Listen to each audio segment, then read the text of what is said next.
The British coastline is over 2,000 miles in circumference. Defences in any given spot were meagre and in nearly all cases inadequate.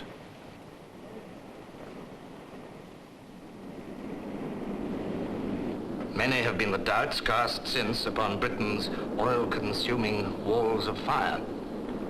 But they were great morale raisers, for they burned with such a beautiful flame. And it was clear that there was more than just the coast to guard. So they hung wires across the roads to frustrate the gliders and dug more trenches than had ever been dug by all the power companies in the land during all their history. But invasions are not beaten off by holes in the ground. They began as local defense volunteers. Their combined ages probably totaled more than the whole history of the island they were out to defend. Soon they were to be called the Home Guard and reach a strength of 1.5 million men. But in that summer of 1940, they had neither the strength nor the proper weapons, only a resolve to die if need be, and in their dying, to take at least one with them. And many the games they had, playing at war under the threat of the real thing. Many the pantsers shot up, many the foes foiled.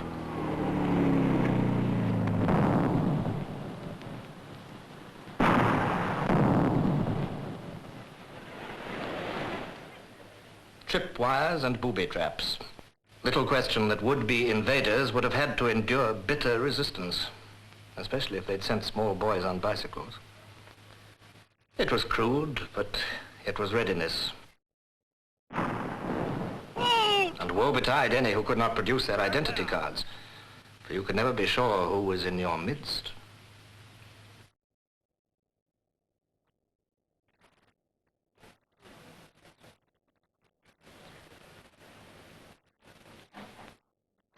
Improvisation. Even the once tourist-laden toy train of Dymchurch now bore armour plate, guns, and determined men. On this side of the channel, resolve, lightweight. On the other side, intent, heavyweight. So, at Cap Gris Nez, where the channel was narrowest, the Nazis rolled out their heaviest cannon and pointed them towards the white cliffs of Dover.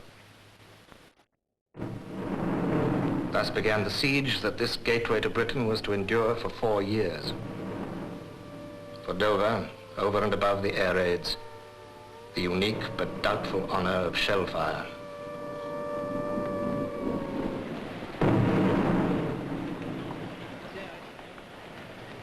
With this form of attack, they couldn't win a war, but they could make life for the citizens of this little Kentish town a hell, and did. The first of so many sufferers.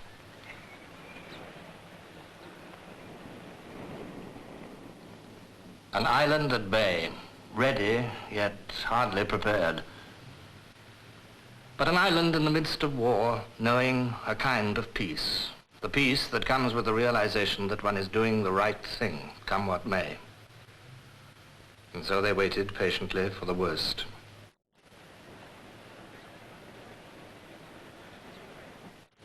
There was no escape, nowhere to run to, but even had there been, few would have run there.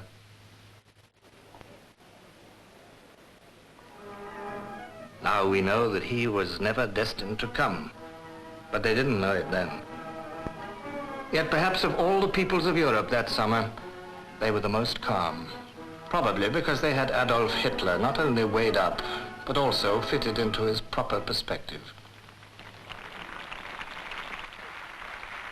They could no more put their feelings into words than could the parrot at the London Zoo.